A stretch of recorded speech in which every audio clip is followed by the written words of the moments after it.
Every morning at exactly 6:40 a.m., Daniel stopped at the same corner bakery. Same coffee, same sandwich, same receipt folded into his pocket.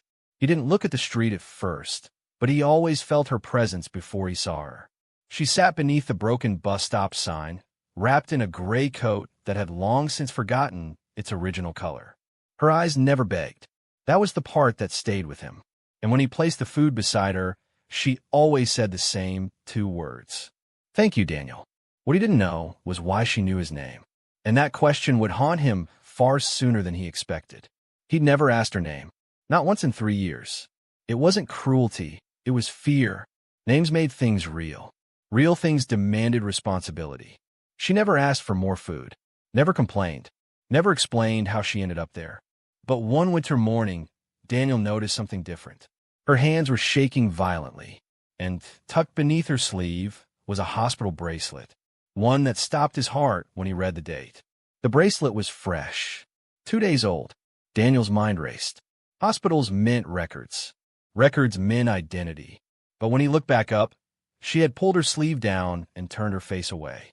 "Are you okay?" he asked, for the first time ever. She hesitated.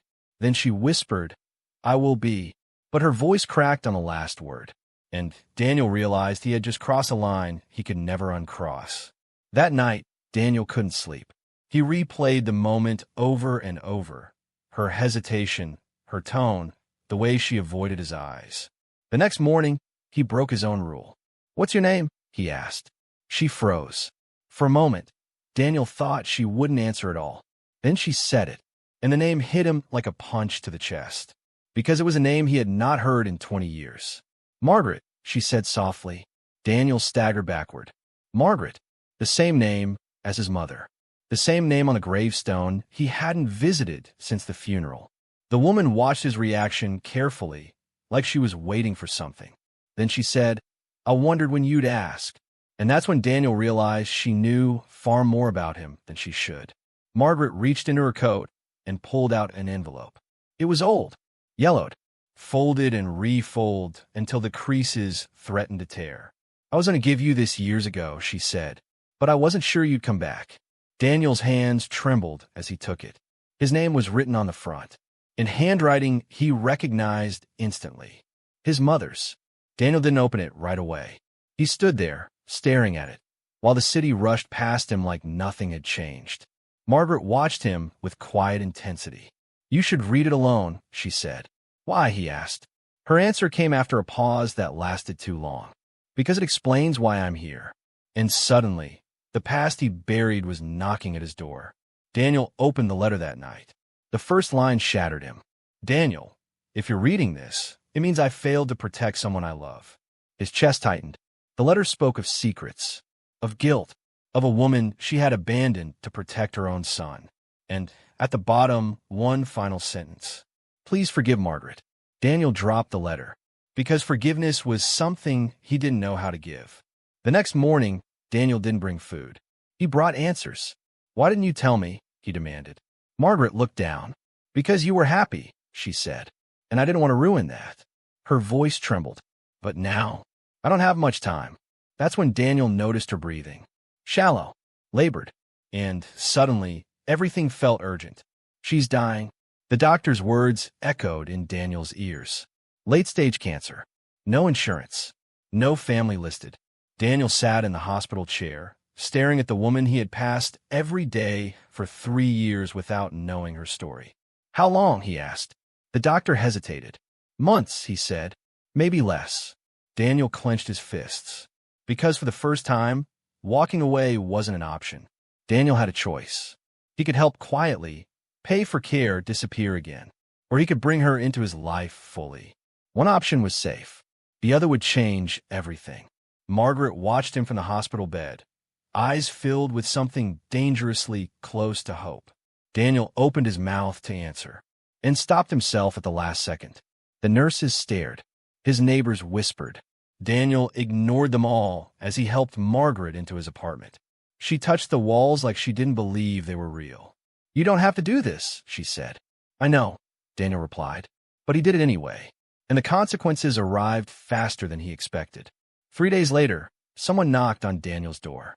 A woman in a tailored coat. Sharp eyes. Legal smile. "I'm looking for Margaret Hayes," she said. Daniel's blood ran cold. "Who are you?" he asked. She handed him a card, and the name on it explained everything. Margaret wasn't just homeless. She was missing, declared dead by her wealthy family years ago. And now there was money involved. A lot of it. The woman leaned closer. "If she's alive," she said, "everything changes." Daniel turned slowly toward the bedroom, where Margaret was listening to every word. Margaret confessed that night. She had walked away from the money, from the family, from a life that destroyed her. "I didn't want it," she whispered. "I just wanted peace." Daniel felt torn in half, because peace came with a price, and someone else was ready to collect. The lawyer returned. There was an offer. Sign the papers. Reclaim the inheritance. Margaret could have treatment, comfort, time, but only if she agreed to become someone she escaped long ago. She looked at Daniel. "What would you do?" she asked. He opened his mouth and realized there was no right answer. Margaret signed. Her hand shook. The lawyer smiled. Daniel didn't. Because the moment the pen left the paper, Margaret collapsed. Chaos erupted. Sirens screamed, and Daniel ran alongside the stretcher, terrified. Because the money had come too late. Margaret woke once. Just once. She reached for Daniel's hand. "You fed me when no one else did," she whispered. Tears fell freely now. "You changed my ending." Her grip loosened.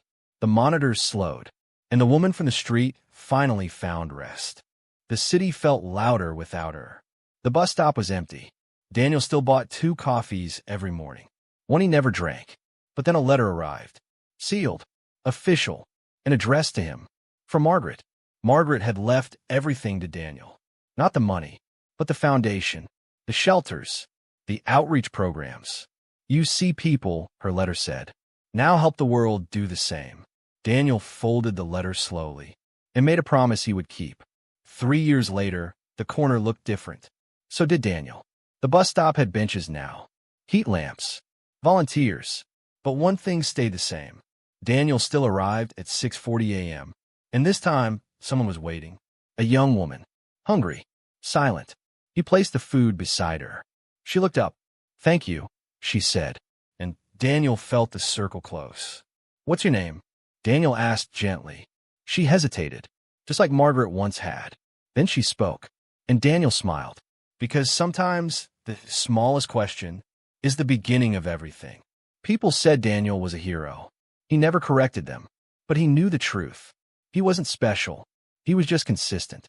And consistency saved a life, even if it couldn't save them all. A plaque was installed at the bus stop. One sentence. Kindness, repeated, becomes destiny. Daniel stood before it quietly, because he knew exactly who it belonged to, and why it mattered. Margaret's name lived on, not in money, but in meals, in warmth, in dignity. And Daniel understood something at last. Change doesn't always come loudly. Most people walk past. They always would. But one person stopping was enough. Daniel smiled, because he had once been that person, and now there were thousands more. Change didn't happen suddenly. It happened slowly, day by day, meal by meal, until one moment, everything was different. The city renamed the stop.